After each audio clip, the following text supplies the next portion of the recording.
The first topic was ancestry. So whoever would like to go first to talk about their ancestry, I would like to hear Lexus because she did a lot of research. I'm trying to get to tell you. Okay, so with Ancestry, the biggest thing in Ancestry is going to be, doing your genealogy. Okay. And if you don't know what genealogy is, that doesn't require like any DNA or anything. All you have to do is look up, well, if your family is from the United States, look up the US Census records. And then you want to start, using your family's name. Like you may want to use like a relative, like, maybe like a grandparent or a great grandparent, and just keep on going back. And what you're trying to find, well, what I'm looking for, I'm trying to trace my native, like my native, indigenous family, because before, I want to say the 1930s, around that time, prior to that, they changed our name so many times. So it went from being colored to Negro to Black. African American is what we call it now, Afro Americans. But before that, they were identified by tribes, different tribes. And then before that, it was something different. I don't know if you guys heard of Mississippians and things like that. Like we were named by our regions of this country. So once you trace back to your history, you can pretty much figure out like where you came from, who your people were, then that you have a better idea of what you can tap into, what you are able to do, your abilities, your lineage, like things that should have been passed down that may have gotten lost. You can kind of go back and put some stuff together and like the puzzle piece of who you are, and figuring out your purpose. I like that. Anybody else want to go next? It don't matter. B. Is it still recording? Look, okay. So hard because I don't have per se a paper trail.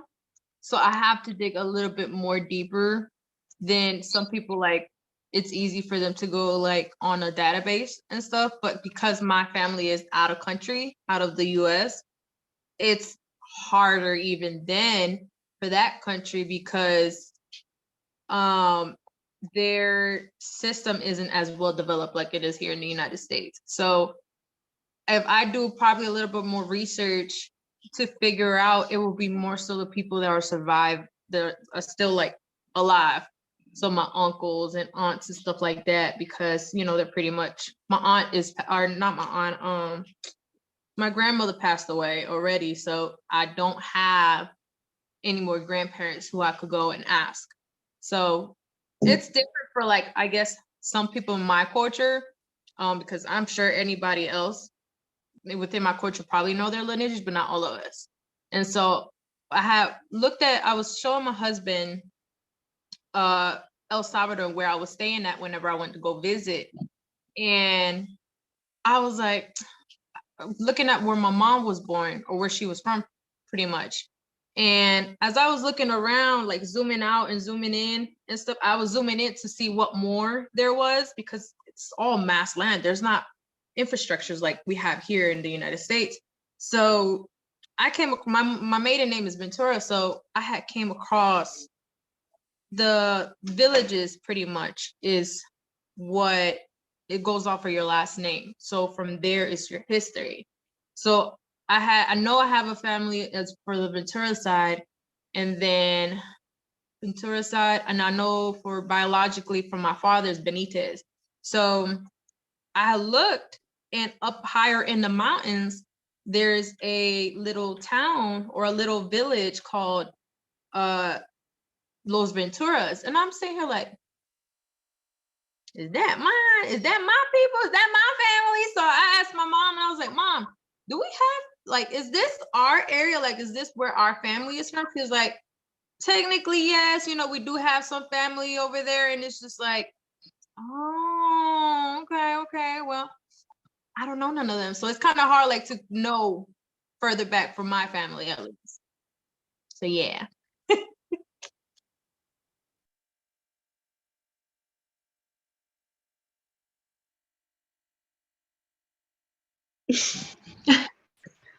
Now we are looking at each other, but okay, so I'll go. So I did a little bit of research on my mom's side of the family.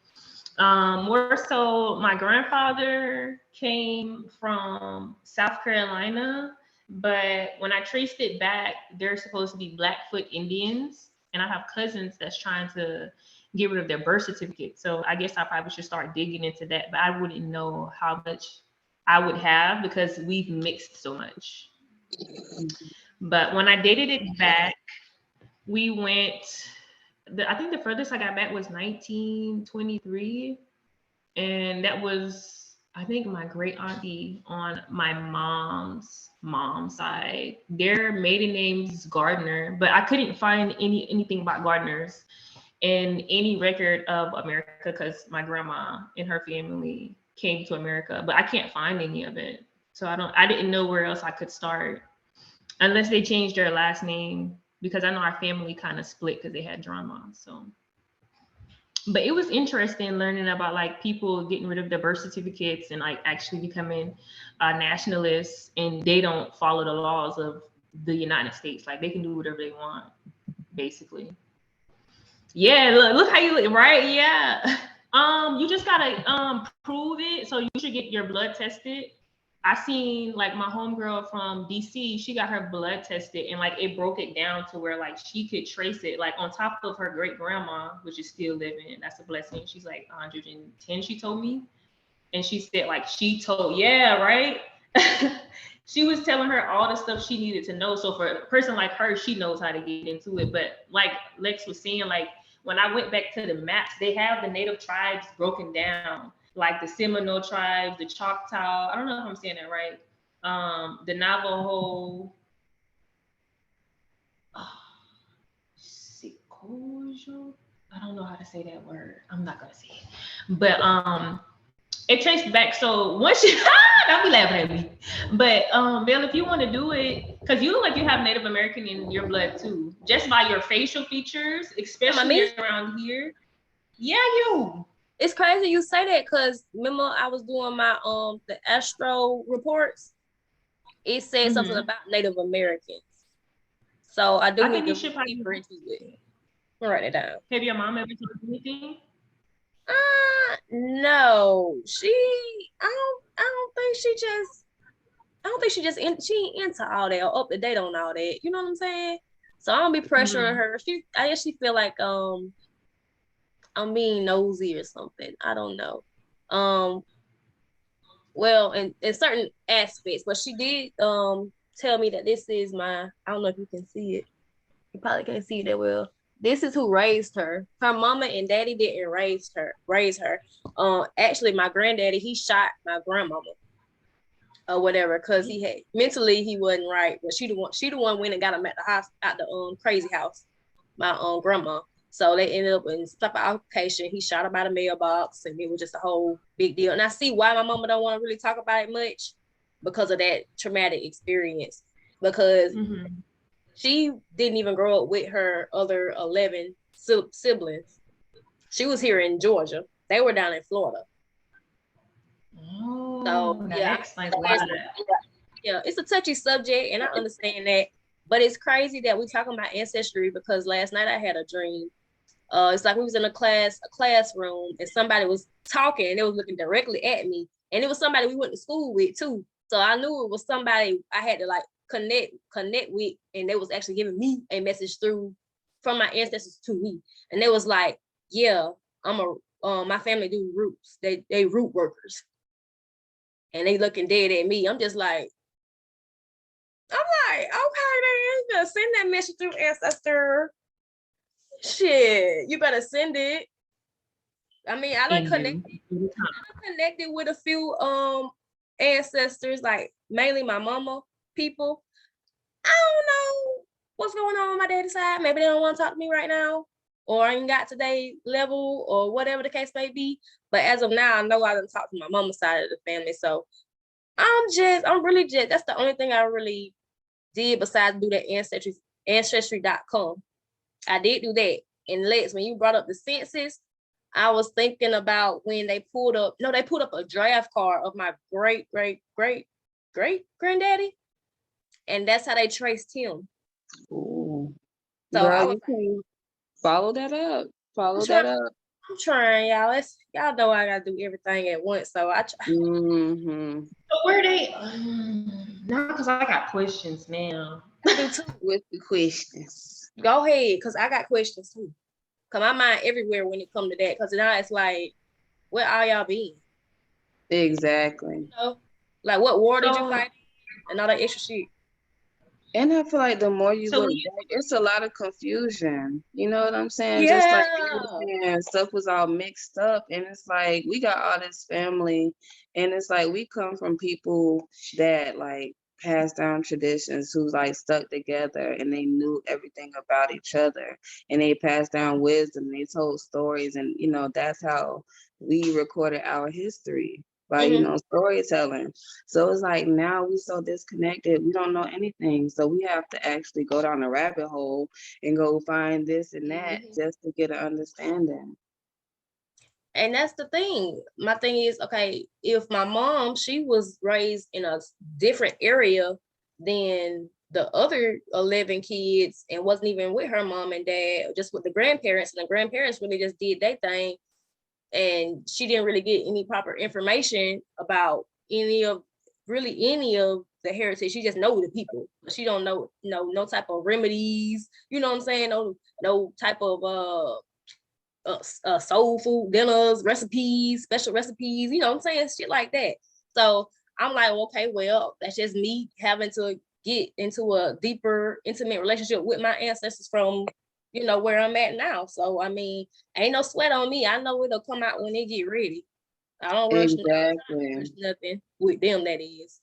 Exactly. And that's what you need to do, Bernice, because you found a lot on your own, but you probably are not going to be able to find everything physically. You know what I'm saying?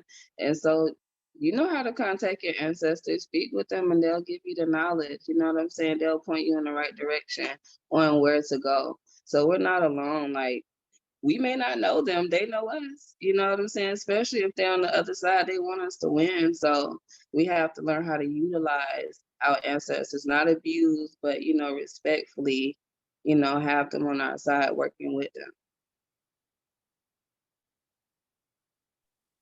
Oh yeah, I was tempted to not tempted, but I was thinking about like doing the 23andMe just because I do want to know. Like, I know for the people in El Salvador, there are mulattoes and then there's mestizos. So we are mixed races in El Salvador, because we have, I know for us mestizos, we have Iranian or Arab pretty much, and then Spanish, obviously from Spain, and then so it's indigenous. I just don't know which, if it's native, you know, like Native American, or like people like Mayan indigenous type. So I have done a little bit more of the type of research, and I know that the last few indigenous people that were there were so it was like Mayans, and then it was our group, two big groups of indigenous people before the Spanish came and conquered El Salvador and was killing motherfuckers, you know. So you know how that goes. So I definitely probably will do the ancestry. What is it? 23andMe, because I do want to know at least what races were mixed. Because when I went to Morocco for the Marine Corps, they thought I was Moroccan. I'm like, no, you know, I live in the United States. So, but it was cool because it's like, oh, you know, you could go as a Moroccan woman. And I'm like, thank you. I am flattered. But no, I wasn't. And then the guy spoke Spanish. I'm like, oh, you speak Spanish? He was like, yeah, I go to Spain. I'm like, oh, we're literally from Spain. Because we were like that close. I don't know how close, but I know we were close and stuff. And I was It's like, 150 miles. Huh? It was 150 miles. We was trying to figure out if we could drive there and come back. Well, hey, you know, if it wasn't because Marine Corps. So I knew we were close, but but it was interesting because you would look at the women up there in Morocco, and you literally think they're Spanish looking women, like they're Hispanic, but they're not.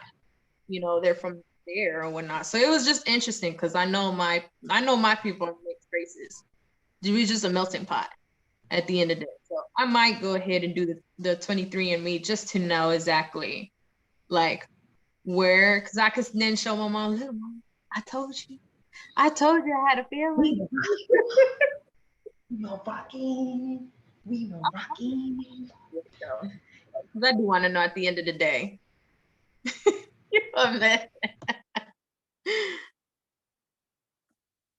So with I see you going.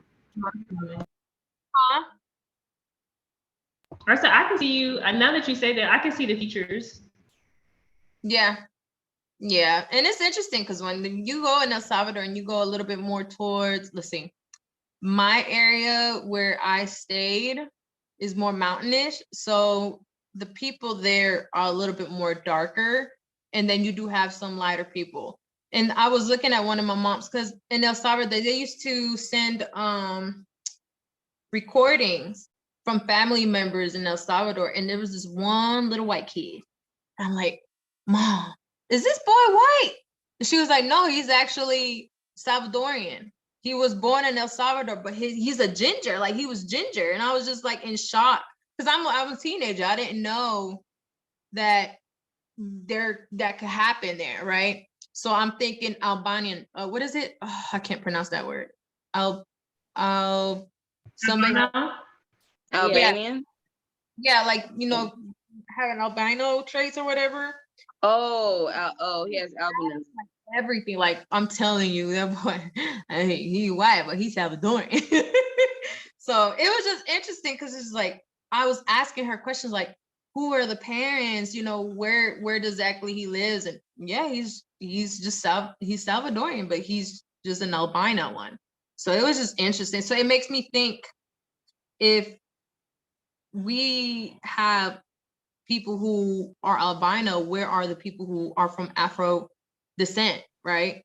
Because there is such thing as Afro Latino and stuff. So I had tried to have that conversation with my mom about, there's a possibility that we could be Afro descendant, African American descent or African descent.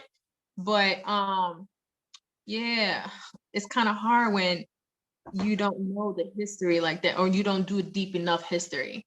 Because she was just, I don't know none of that. Like, I don't know how they teach the history from El Salvador to their people, unless you're like a historian or you dedicate your time to do deep research. Because the higher you go into the mountain, the darker complexion they are up in the mountains. So it was an interesting trip. I'm so excited to go again and stuff. What does that say? Melanin, a key to freedom. So yeah, I'm telling you, man, I know my people out there. It's one of those, you have to be an advocate pretty much to what you're trying to inform to the people out there. Yeah. Facts.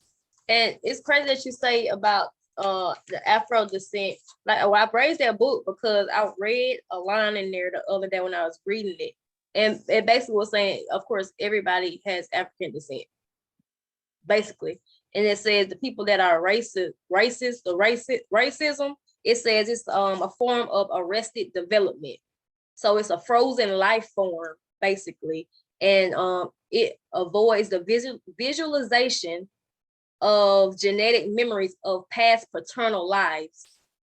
So they don't even remember being African American or looking like African American, if that makes sense. So when you say that everybody, my thing is everybody's the same. Ain't nobody higher or lower. That's my thing when it comes to racism. And then when Black folks like to be like, oh, well, white folks can't practice African spirituality. Why they can't? Why? You don't know their family tree. You don't know nothing about them folks. So, I mean, people really need to check themselves when they don't really know the facts about somebody, you know, first off, they don't even know the genetic makeup of nobody.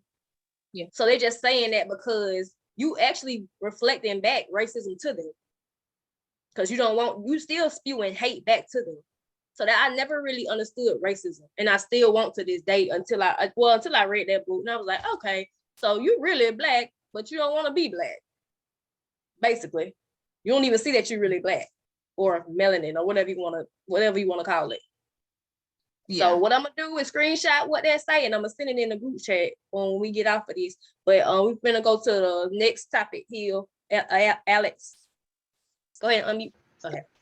So the next one's gonna be the metamorphosis phase.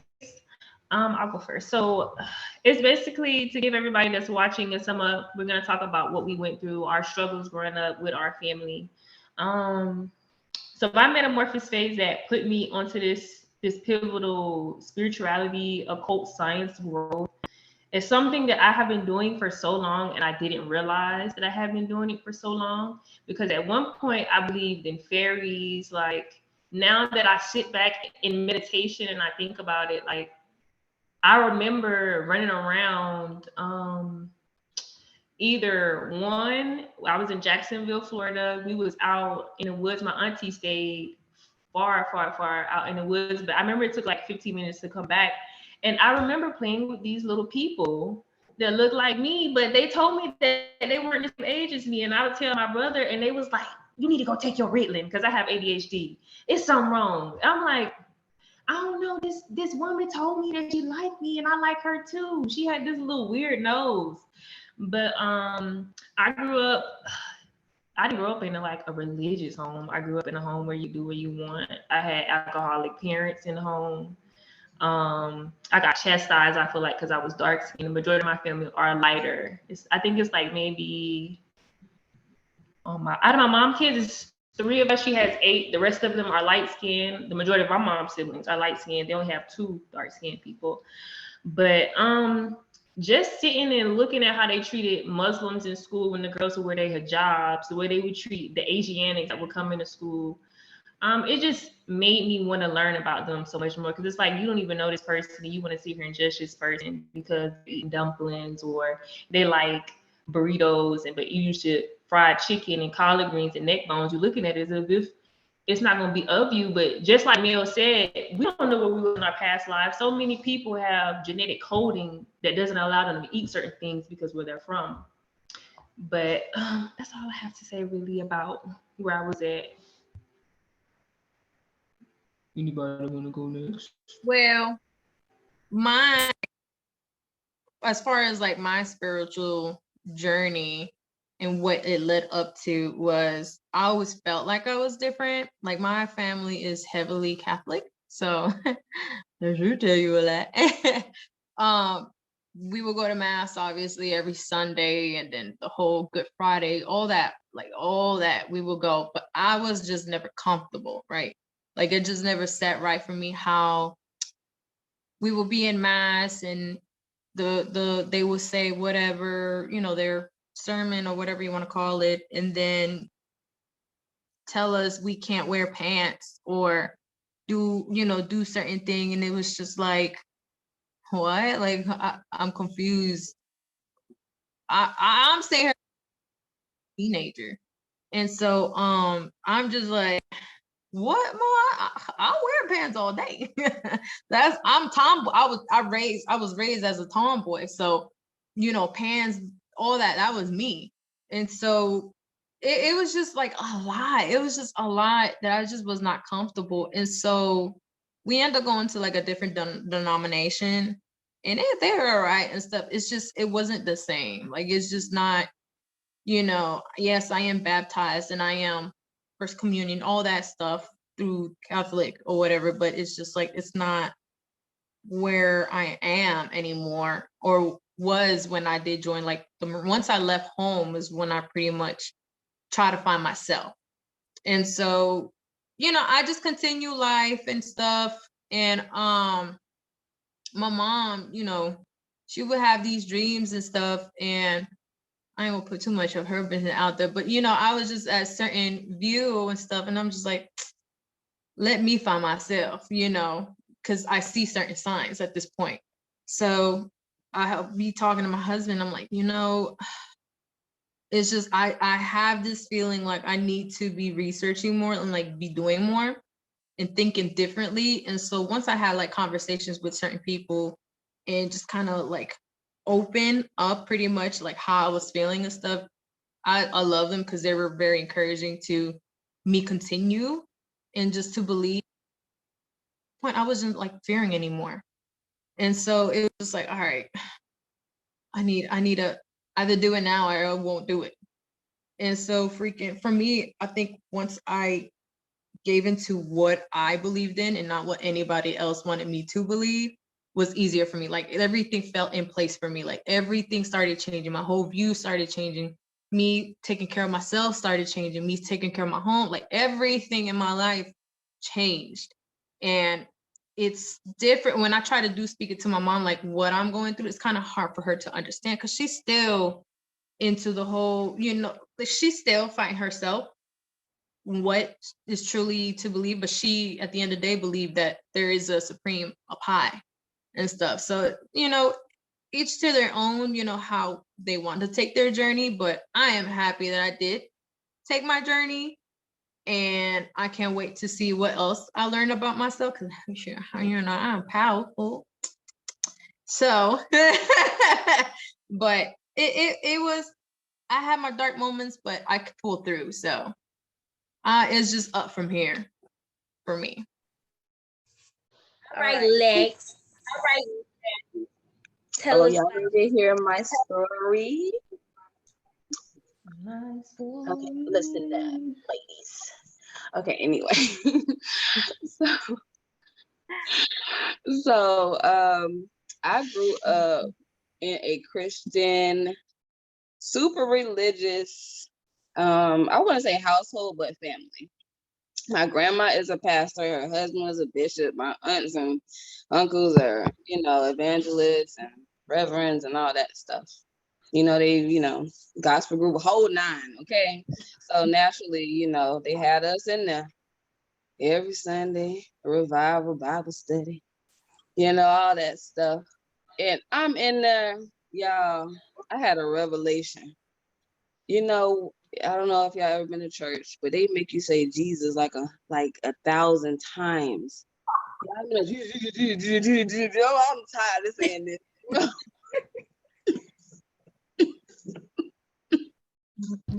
The Holy Ghost. Okay, I'm sorry, y'all. I'm sorry. But I wasn't feeling it. I wasn't feeling it. And something in me at a young, tender age was like, I should be feeling something. All this talk that y'all talking, I'm young. I'm impressionable. I'm spiritually sensitive. I should be feeling something. And I looked around. I'm like, this is some phony baloney. And that was my opinion at that age. And I did not want to go there. I didn't want to participate because it did not resonate with me. It did not make me feel comfortable. It did not make me feel empowered or inspired. So I was just like, I'm wasting my time here. But I couldn't leave because, when you're in a religious family, you have to play your part. You know what I'm saying? So, thankfully, my mom married a man and he was a Hebrew Israelite. So from there, he taught me some things that I still use as my foundation for study, which we used to read the Bible and we used to take notes. And then on my downtime, I would read the Bible and I would take notes on what I thought it meant. And I wrote down the whole Bible. Literally, y'all, this is around the age of, I would say, maybe 10 years old. So I was very young, tearing this Bible up. I can flip the page, I can find that thing. You know what I'm saying? I was into it. And I like the study aspect. I like the learning aspect. So I was like, okay, so I was getting somewhere. But as I got older, I was a Hebrew Israelite for probably 10 years. Probably longer than that, maybe So I was in that, and through that journey, all it did was make me ask more questions. And once I decided that it wasn't giving me the answers I needed, I walked away from it. Because thank you for your time. Thank you for what you taught me, but I have to move on to things that are gonna answer these questions that I have about life. And if I'm gonna follow anything, I have my faith in it. I have to believe in it. I have to feel it, and that wasn't enough for me. So I could relate to you a lot on that aspect, because whenever, so I don't know what it would be called, but I know in Wednesdays they would have mass for us Catholics. And so for some reason my mom wanted to go Wednesdays, so I would have to go with her, even though I did not want to. And then they have mass, and then there's people that stay back. I'm not sure exactly like what they did, but it's like they would pay like 10. They do the rosary prayers, like a lot of prayers going on. And I'm saying like, it's weird to me because I'm young. I don't remember how old I was, but I was just very young. And I was just like, yo, like, what are they doing here? Like, people falling on the ground, white towels on them and stuff. I wasn't feeling that emotion or anything. I don't even know the rosary prayers or anything. I don't none of that. Like, I don't know none of that. They try to teach me, but it's just like it wouldn't stick. It just would not stick. And then my mom would try to have me read the Bible, but the thing is, not to offend nobody, but I can't read the Bible. It's boring to me. Don't feel no connection to it. So it was just like hard I tried. I'm not gonna say I didn't read it. I know I tried. I got through Genesis, but that's about it. But it just I can't get into it. I don't know what it is. I think I just need to really take my time to read it, but it has to be a desire for me, and it's not. That's one thing. And so, she was like, read the Bible. I'm like, what am I reading? I don't know what I'm reading. Like, I'm a teenager. You're telling me to read this, but you never taught me growing up, like, as a child, to read no Bible. I don't even know what you do in Bible study. None of that. Like, when you go to the little classrooms and stuff. Mm-hmm. So I definitely relate in that. It's just like, it triggers in my brain, legs. I was just like, oh shit, for real, yeah. For real. And that just ain't gonna lie, I'm thankful for those experiences, you know what I'm saying? Because you have to go through, and I'm not even gonna say you have to, but I feel like it's helpful once you've gone through one religion and then went to another and then went to another. You start seeing some connections, but you also see that there's something missing and there's more out there. So that just, I have always had a thirst for knowledge. So that just kind of turned me up. You know what I'm saying? So I'm like, I'm going up, man. Listen, once I ran into Bobby Hemmett, I'm telling you, my mind just went to tingling. I'm like, this man, I know him. He's speaking to me. You know what I'm saying? Like, this is clicking. I know you, sir. You know what I'm saying? If you've ever heard any of his teachings, you know exactly what I'm talking about. If you are spiritual, you know, ma'am. I'm so hooked on Panic. I'm going to see his ass August 6th too. I'm getting his book. I think that'd be like $100. August 6th, you ain't tell nobody. We could go together. Okay, because I was gonna ask. Where he at? He gonna be in Stone Mountain. Oh, in Georgia. Mm-hmm. Stone Mountain's a on the August 6th. It's gonna be, I think he said 2 to 10. Mm-hmm. Okay, we're gonna talk about that in the chat. Drop that in the chat. Yeah, silly. So Lex, after you started with the Bobby Hemmett, what did that lead you to? So he kind of introduced me to other aspects, like especially when he started talking about the esoteric knowledge. I'm like, whoa, because he's gonna show you how stuff connects. And then when they started talking about one thing that he talks about that I'm so interested in is like the that black hole. He talk about the Kundalini energy and how like your soul, you have to have a soul like a ba and a ka. And some people don't have both. Some people only have one. And what happens is, in order for you to get through that black hole, yeah, I'm going off subject. But Go ahead. in order for you to get out of the You just answered. okay. Okay, so I'm gonna try to tell it best I understand. But in order for you to get through that black hole, which is once your kundalini rises, is basically, I guess, where your pineal gland is, but this is actually more of a searching. But once your spirit rises up, it's going to tear down the lower nature. You know what I'm saying? If you are only the lower nature, you cease to exist. But if you have the lower and the higher is going to go through the black hole, and the lower self is going to be destroyed. So, you know, I mean, he be spitting fire. Okay. He be deep. So and people get thrown off how he teach too. Yes. And it's like, once you find a good teacher, it's like you have to be a good student. You have to do your work. He ain't gonna give you the homework. Get your own homework. You know what I'm saying? Research these things that kind of fire you up in your heart, make you feel excited. You know what I'm saying? Because that means it's resonating. That's something for you. It's triggering you to go ahead and dig a little deeper. So once I started doing my own research and start digging in, then I started like, okay, I'm learning. Now I need to start applying these things. You know what I'm saying? I need to start seeing, like, what's the truth in this? Can I really change my life? You know what I'm saying? Can I really get to where I'm trying to go? Like, you know, and I ain't gonna lie, I done found so many answers to a lot of questions I had, and that's outside of religion. Outside of religion. Okay. So my only message to people who are listening to this, don't bind yourself to a religion. Open your mind, ask questions, do research. Don't let nobody tell you what to think or what to believe. You find that out on your own, and you decide if that's what you want to do. You don't have to worship nobody. You don't have to be under nobody. Do the research, and you will find what you're looking for. Fair. It's that. Fair. It's crazy that you say about the teaching, because I also grew up in a Christian household. It was actually, it's what's called me Church of Christ. I don't go no more, obviously. Church of Christ or whatever. Because my daddy actually the preacher now. Oh, preacher too.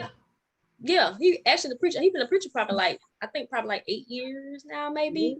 But before then, it was a dude named Arthur Medlock. Y'all, when he preaches, he's a teacher. He a teacher in real life, and he's a teacher as a preacher. He's not one of those that just preach the Bible and he don't give you nothing to work with. So this how I know, like, that's aligned in my purpose to be some type of teacher to somebody, even if it's just to the people watching or to my friends or whomever asks or whatever. Because I was so locked in, I was taking notes. I mean, every Sunday I started taking notes. I even, for a little while, I like children, but I can't teach them. So I was doing Sunday school for the kiddos for like a good month or two. And I'm like, y'all, this ain't for me. I can't do it. I'd rather be in here listening to y'all writing down what I need to write down so I can get close to God. So I see the connection with me being close to God, just being close to source, growing up or whatever. Cause it's like I never was like plain out disobedient or nothing like that. Cause I'm thinking, okay, well, I gotta do what the Bible say. This, that, and the other. Like I stayed with the Bible. You feel me? I mean, I did a little here and there, did some stuff in high school. You know what I'm saying? But I was just like, you know, it's time to switch it up. So I started going less, and what happened was I was working as a CO. I got jammed up. I wasn't giving no ass. I wasn't giving out drugs and no shit like that. It was just some innocent shit. And when I came out, I was only in there for like 3 or 4 days. When I came out, y'all, it was like a different world. Cause like right before I went in, that's when me and my friend Shisha, we started doing the crystals or whatever. And I read the book, the Orisha book that my brother had sent me or whatnot. And that opened my mind up then. But I did not know that was a spiritual awakening that I walked right into. Cause like I said, I say about a week later, boom, boom, boom, bitches banging on my door. I'm like, first off, I'm sitting there, my daddy calling me. He's like, Sheriff Hill. I was like, that means he here too then. So I went to the door and was like, you so and so? It's like, yeah. So I waited for them to come get Ken or whatever. Went with them 4 days. You should see how God work is amazing. I mean, amazing. Because the connections that happen throughout all of that, it's just crazy. And it's like I had people on the inside that I didn't even know I had on the inside that was watching over and doing what they had to do, as I would say, as the divine had them to do. Like, so the divine, because it was like I woke up one day in the bunk and the girl that obviously she know my mama, I didn't know who she was. She looked at me and she was like, Boop, you got one more day. And like wasn't nothing set in stone in there. So I looked at her and I just turned my head and they was playing like with some type of marbles the day before. And one of the marbles slid across the floor. It was only one of them. I said, hell yo, I only got one more day. That's when I started picking up signs of the universe. So after that shit started going fast. When I got out, I looked at my brother, I looked at my mom, I'm just like, what the fuck is going on with life right now? After that, it was up. I just started, really digging a little deeper than crystals. Digging deep. That's when I started doing tarot. Matter of fact, started doing tarot. And just looking at Conjure Queen. She's somebody on YouTube. I just started looking at a whole bunch of shit. I don't know. It just opened me up to, it's like, you're supposed to be doing something with your life, because that just ain't ordinary. That shit wasn't ordinary. I don't care how many times you say, oh, well, people always go to jail. I don't go to jail. I don't go to jail. But I did. So that's what, like, shit can happen to you in mysterious ways and be a blessing. That's why, at the beginning, when I got out, I heard about certain people talking shit or whatever about the situation. I'm like, they don't even know what happened. So, I had who I believe to be my twin flame with me. So he stayed with me for like a week or two, because I was like kind of like in an anxiety type of mode, and I was like kind of everywhere. And he was just like, you good, you straight, you good, you straight, whatever. Because he done been through some shit like that as well. A little deeper, but it just opened me up. And when I say that shit made me a motherfucking monster dog on the inside, because I don't know. Like, I ain't the one to get cocky, but motherfucker don't play with me. You feel me? You better be cocky, bitch. You better be cocky. Don't play with me, because I know a lot of shit. Before I knew I was intuitive, and I was like, I could feel shit, energy. I felt that shit when I was younger, when I was in like high school and in fucking middle school. So as I'm looking back on life, it's like, you always been this way. You just wasn't awakened to it at the moment. You ain't need to be. It's always a right time at the right place, and that's divine time. So that's right. It get me to thinking, like, we really gotta trust the process. When they say trust the process, they don't really know what the fuck they be saying. No. Have faith, not just say trust the process. No, have faith. Sit your ass down, stop worrying. Why you depressed? You feel me? Why you got anxiety? Because you worried about how your life gonna go. When all your shit planned out, your destiny already there.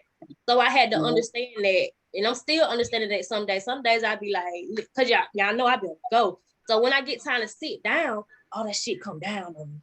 Yeah. Like, bitch, you done did a lot, but god damn. You feel me? So, not enough. Yeah, keep going. Let's keep going. That's just, I've always been like that. Like I say, I'm ruled by Mercury. So Mercury is a fast planet, communication, all that. So it also aligns with the teaching. So like I say, the dude that was teaching, I think he got a church in Albany, matter of fact, same type of church. Cause like Church of Christ is all, y'all ever heard of Jim Jones? When they drank Kool-Aid? What? Everybody drank the Kool-Aid and they died. Yeah, I know you're talking about. Yeah. It's the same thing, but he just took advantage of that shit, because what the Church of Christ really is they don't do all that hollering, hoop-de-doo, and falling out, and white blankets and shit like that. They don't do that. You sit your ass down and you listen to the preacher at their teachings. You write down notes and shit like that. That's how you're supposed to learn. So they do it like that. But, now that I went to somebody else's church, and the woman got mad. I guess she got mad at me because I wasn't gonna let her put her finger on my head. Oh no. Oh no, baby. Like, I'm like, girl, where y'all get this from? I'm just like, I'm with somebody else. I'm looking at the mama, and the mama looking at me like, I think I was pregnant. That's when I was pregnant with my first child, the one I had a miscarriage with. And I'm just looking, I'm just like, y'all do this? Y'all do this? And then I was just taken aback because I was just like, this can't be real. I mean, it can't be real. I can go for the olive oil because whatever, whoop de whoop. But all that falling out and all that extra shit, no. But it got me to the place I am today, though. I can say that. Yeah. Because, like I say, you know it in your heart if you feel energy. You know when something real and when something fake, when somebody lying, when somebody has animosity towards you, when somebody, really love you, genuinely love you, anything. If anything feels off, you have to develop that relationship with yourself to know your intuition.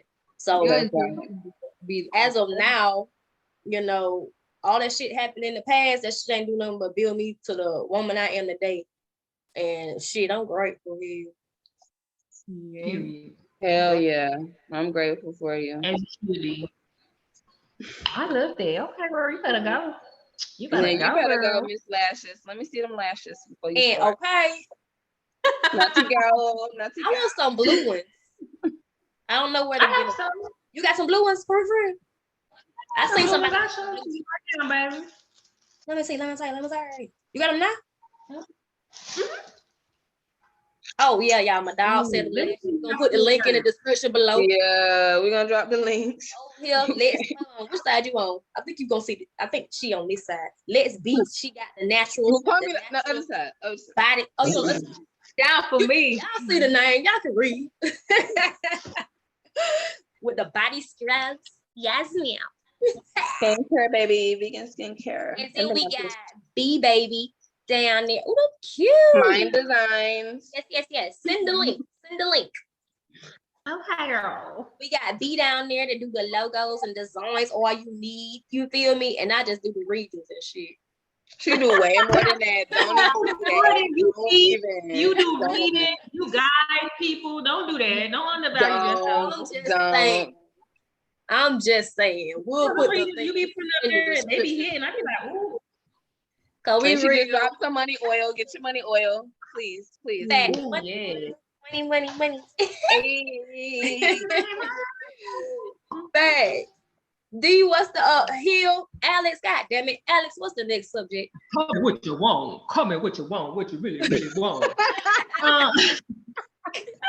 The next topic is going to be astral projection. They're going to be talking about if they've experienced it, if they did their research on it, do they think it's real, fake? I'm ready to hear it. So, who would like to go? Go ahead, D. You first. Please. Okay, boom. Okay, so the first time that I actually understood what astral projection was when somebody had told me that they was obviously looking at themselves and they was unclear to why they was looking at themselves. And I was like, well, what you mean? And it was like, well, I jolted out of my body real quick and I just kind of hovered over myself. And I was like, well, did you try to get back in? It was like, yeah, I couldn't get back in. And I was like, man, bro, I've never experienced that, So as we actually went on, we started doing the research about it. And it's just about, your soul, your spirit leaving the body, but you have a silver cord that connects it.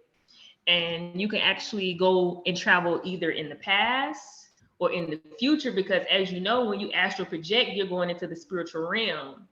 So you get to speed it up and go see what you need to see about what you're trying to accomplish, or you can go backwards. And that's when I found that out. I was like, dang, and I've been trying to do it. And I think the only time that I can actually do it is when I'm asleep. I don't think I could consciously do it because I'm always so fidgety. I'm like, okay. Even like when I meditate, it's like I'll do it for like 20 minutes and then I gotta go back in because I'm like, okay. Yeah. Because I have issues.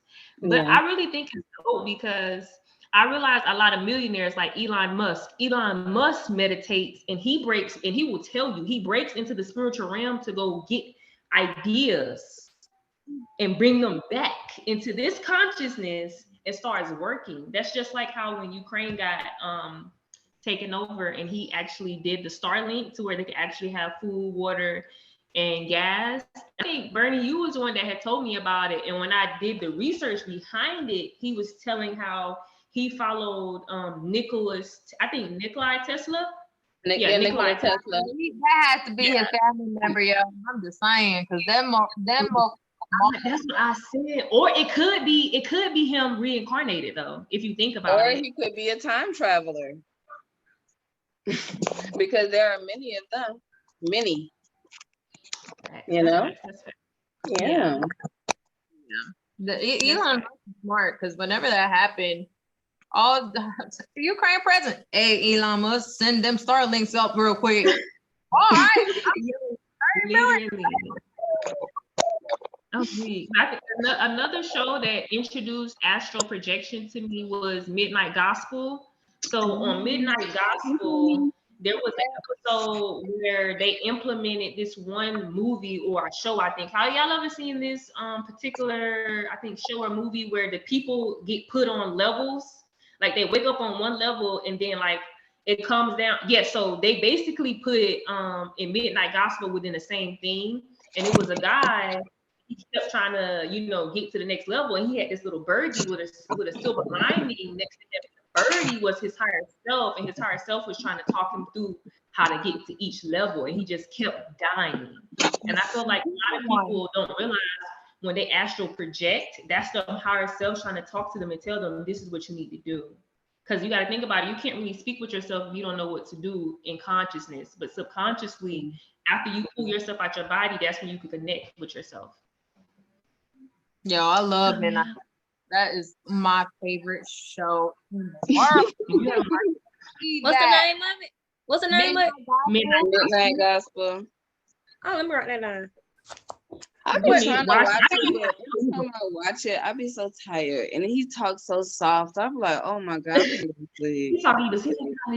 it come on? Netflix. Yeah, it's on Netflix now. They have it on Netflix now, I'm pretty sure. Mm-hmm. Oh, it must have multiple seasons already. Yeah, it came on Adult Swim at night. That's where it used to come on. That's why. Okay. And then they just put it all over. Okay. Okay. Y'all, she up there smiling at y'all. Oh, hey, mama. Hey, Boogie. Go sleep, girl. What's your mama? So I was reading in, cause like I'm not all too familiar with it, but it's crazy because like I say, I was reading this book right here, and no, I lied. That's not the right one. Hold on. Oh, loading. I was reading this one, and it said that I got it written down. Hold on. It said that it's not, of course, we already know it's not our physical body that is astral projecting, but they said you still have your sound, taste, basically all your five senses, basically. So everything, I don't know, it kind of intrigued me because it's like, okay, so basically you having a soul experience, right? Yeah. Mm-hmm. Yeah. Okay. Yeah. That you're conscious of. Okay, because like I was like, that's the only difference. I don't think I ever really had that experience. I may have and just didn't know it. Now I have heard of like a close friend telling me that he did it, and he know how to do it. He just do it. He just that high up in consciousness that he can just do the shit when he get ready. So like Ree is an astral projection goddess. You hear me? Crazy. And the stuff, I'll let her tell on the stories, but man, mind blowing. No. Have you done it before? Huh? Have you done it before? Girl, not on purpose, but yeah. Not on purpose. But so everybody on astral projected. Okay, so mine is different. I don't think. Okay, how do I word this? Take time. It's not consciously, in the sense of I don't know when I be doing it, right? It just happens. And so, okay, so the best example I could give is I think last week or so, I was in bed, and I was obviously my husband or whatever in our room, and I don't know what time it was. I just know I woke up, right? But I'm asleep. Like, I know I'm asleep because my eyes are closed. Okay. But it felt like my eyes were open, but it was closed. And I was trying to find the will to move, and I couldn't move. So I started yelling at my husband or whatever to hear me, but he wasn't hearing me because I was just not moving. I could see myself sleep, like I was asleep. Sleep paralysis. Mhm.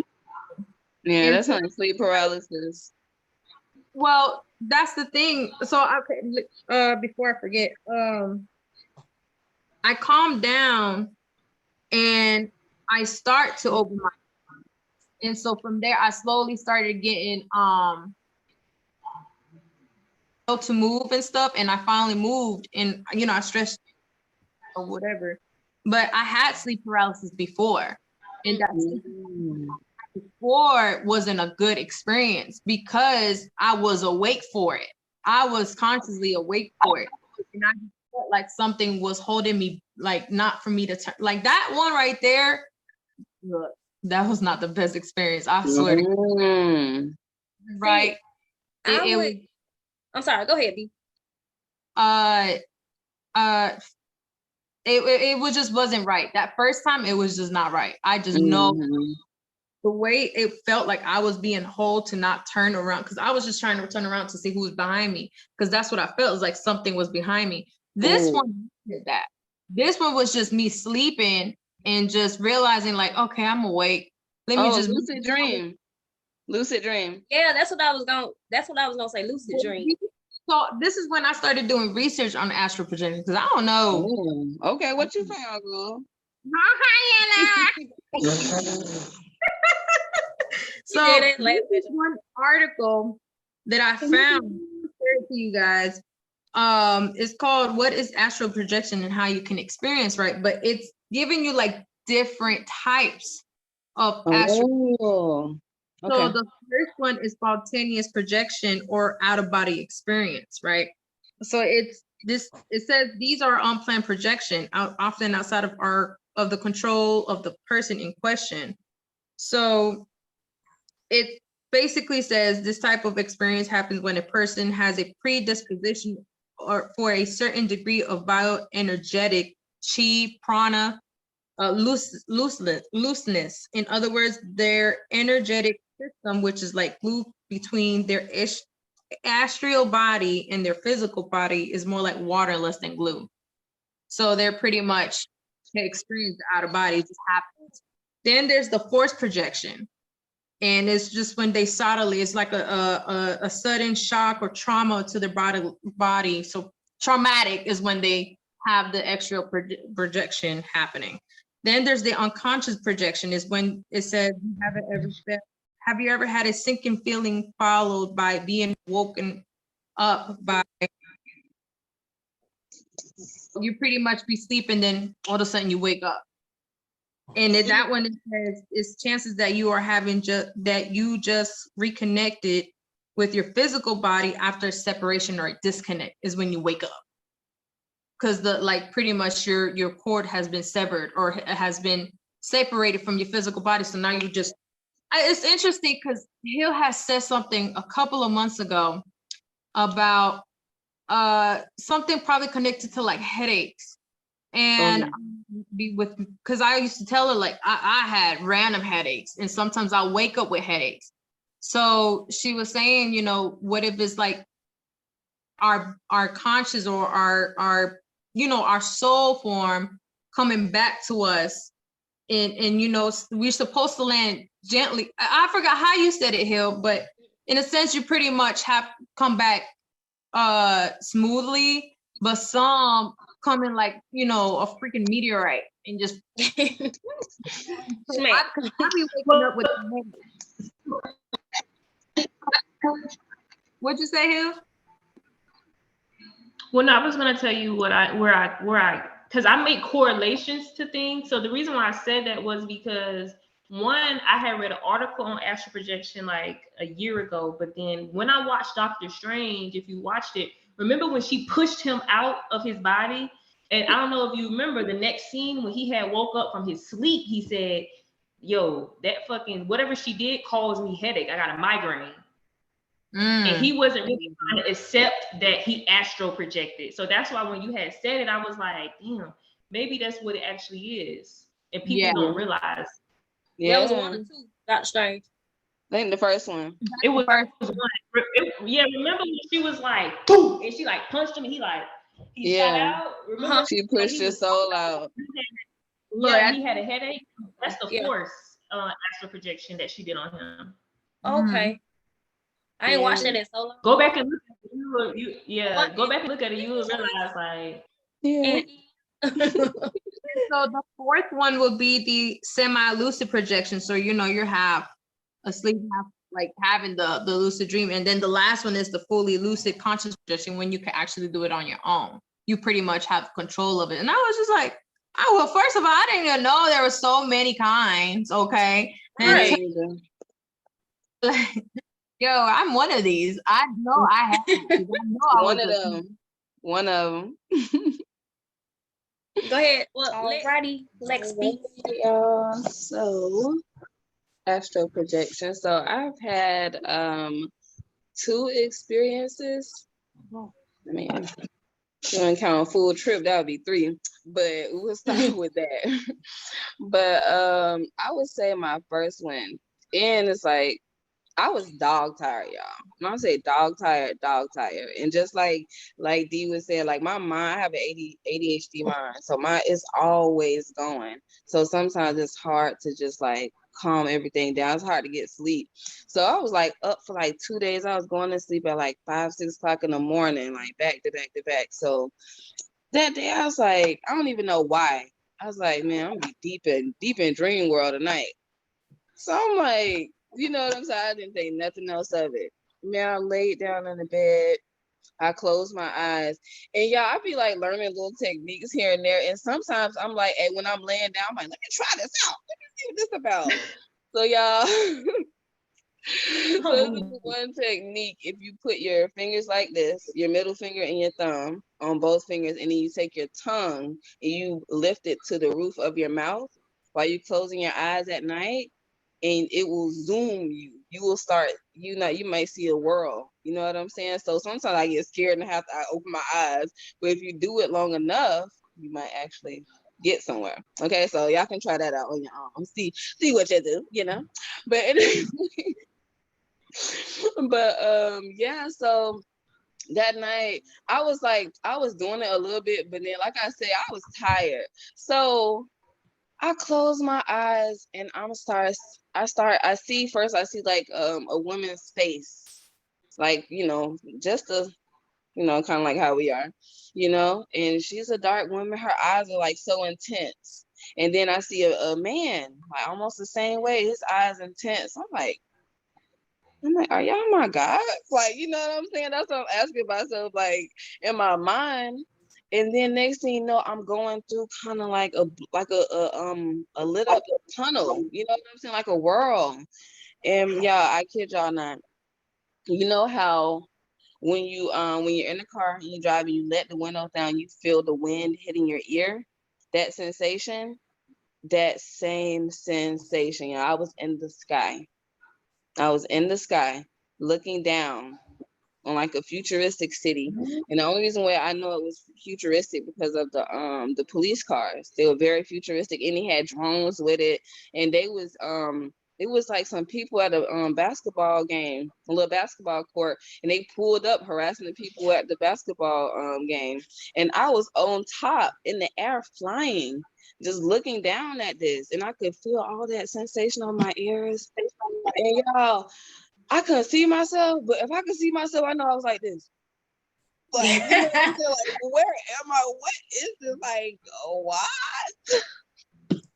Why here? Yes. It's like, why? Yes, exactly. So y'all, I was so excited. I woke up and I was like, I woke my man up. I'm like, I just love my body. Like, I was so excited because it was just a cool experience. And that lets me know, like, man, sometimes we live an ordinary life, but we don't realize like how close we are to like infinity. Like, so like, man, and stuff. The spiritual realm is like, it's different. You got to experience it to feel it, and that just like pushes you to really like get more answers and know more about it. And then yeah, and that one I was excited. That had me on the high for months. Okay. And then recently I had an experience of, I think of course it was a out of body experience, but it was spontaneous. I was just laying down, putting my son to sleep, and then I hear baby, and I'm like, I hear baby. It kind of like woke me up, and then I'm like looking around, and then I see like my boyfriend walk in the room, and I'm like, I'm trying to call to him. Like, first I'm trying to say, I rebuke you, because I'm feeling like something. First I was feeling an attack, but I realized that was my own anxiety because I didn't understand what was going on. So I felt an attack. So I'm trying to say, I rebuke you. Like, that's how I felt. And I couldn't get nothing out. Then I'm like, because I can see him walk into the room. So I'm like, and then it's like I like jumped over him, and I started, and I was able to get out. I was like, babe, and I'm like, what the hell? Like, it was so strange. And so then once I woke up, I told him, I was like, you just called me? He was like, to be real with you, I didn't even think you heard me. He said, I called you so low. And that freaked me out too. So I'm like, what the hell is going on here? Like, it was too much. It had me like,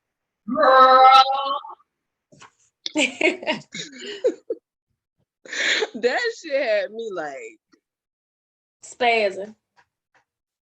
See, that last experience you had where you were like trying to talk, but you couldn't, it couldn't hear you. That's what I felt, but I was asleep. Because I could see, oh, they were like, shut. And I'm like, you're not open. No, it was closed. So that's what I felt though, because it's like I'm trying to talk to him, but I'm not, it's not me, like, you know, it's not my physical form. Okay, hold on. I got a theory. Hold on. Because of course that you become conscious of that, but then we have to understand, and this is another thing that I've been kind of think of, is awareness. We are aware of this physical body. We are aware of what happens outside this physical body, and then we are aware of the inner thoughts and the inner soul. You feel what I'm saying? But it's like, are we the soul or are we the observer? You know what I'm saying? Sometimes when the observer is conscious of certain things, you know what I'm saying? That's when you have those experiences, because it's like when you go to sleep, you don't even be remembering what's going on, but you leave your body every night. But some level of consciousness awakens with you, I guess, and then that's how you can remember. I don't know. Yeah, no. Yeah. But you go let something that, okay, so something, wait, are you finished talking about it? Go ahead. So think about it like this. Do y'all remember? Huh? Do y'all hear me? I can't hear you. That's what I'm like, y'all hear. I'm unmuted. Okay. Listen. Okay, no, I'm making a correlation. Okay, I just want to make sure y'all can hear me. Dang, don't do me. Y'all see how they do me? But listen to what you said, right? So you remember how they taught us about when you hear somebody call your name, don't say nothing back, right? So hear me out. So you know how when you can be in the house and you know nobody says your name, but you heard your name, right? But think about what you just said, like, you got it. Ding dong. Think about this. You just said you projected into the spiritual realm. I just got so excited. And you said his name, you was trying to force it to say his name, and then when you finally did say his name, he heard you and he asked you, damn, you said something to me, and you was like, I didn't even think you heard me. No, so no, my no. Head, when we it was the opposite. It's the opposite. Sorry, I didn't cut you off. No, you good. You don't mean it. No, he said he didn't hear me. He did not hear me. When that all, I don't even think he even heard me say "bae" at all. You know what I'm saying? Like when I actually was able to actually speak, he did not hear me. When I actually woke up, I went out into the living room because we was in two different rooms. So I went in the living room and I was like, "Did you call me?" And he said, "Yeah," but he said, "I said it so low, I didn't think that you would even hear me." You know what I'm saying? And that's like, okay. Now you can go. Okay. But I thought still, you what were you said saying though, you was astral projecting. because it makes sense. I'm sleeping. I can barely hear. I don't know. I'm trying to digest and dissect this thing here. I'm trying to find a video for y'all. I think I knew what you're saying though, Hill. I'm trying to help the correlation because I love her little correlation. Yeah, because it's like, so would that when you hear somebody says your name but they're not there, is that a spirit or entity or deity, whatever people like to call it, that's on the other realm that's trying to speak with us and we hear them? Or is it you? Another version of you?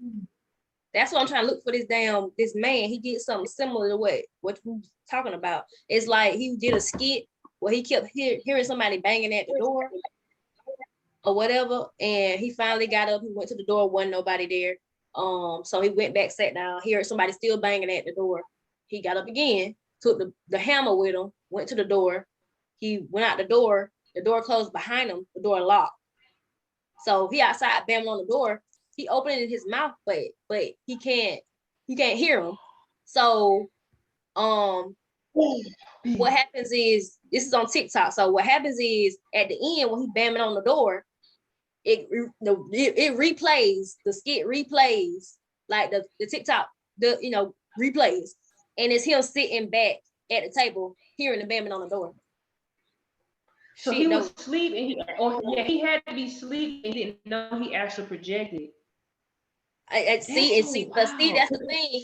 He only thing he put on there, it wasn't nothing. He didn't say nothing. He didn't imply that he was asleep, but he was sitting at the table just working, and he heard banging on the door, and he kept hearing it. And he was like, "What's going on?" So he went to the door closed, so it flipped. He was banging on the door, so it was like maybe him from another universe banging on the door or some shit like that. And then the other one was inside working on whatever they was working on. They hear the banging on the door. So it's kind of like going like in a cycle. Yeah, that's wow. Now I'm gonna have to start looking into this astral projection, because when she said that, it made me think, would that be the same thing when you hear somebody and they're not there?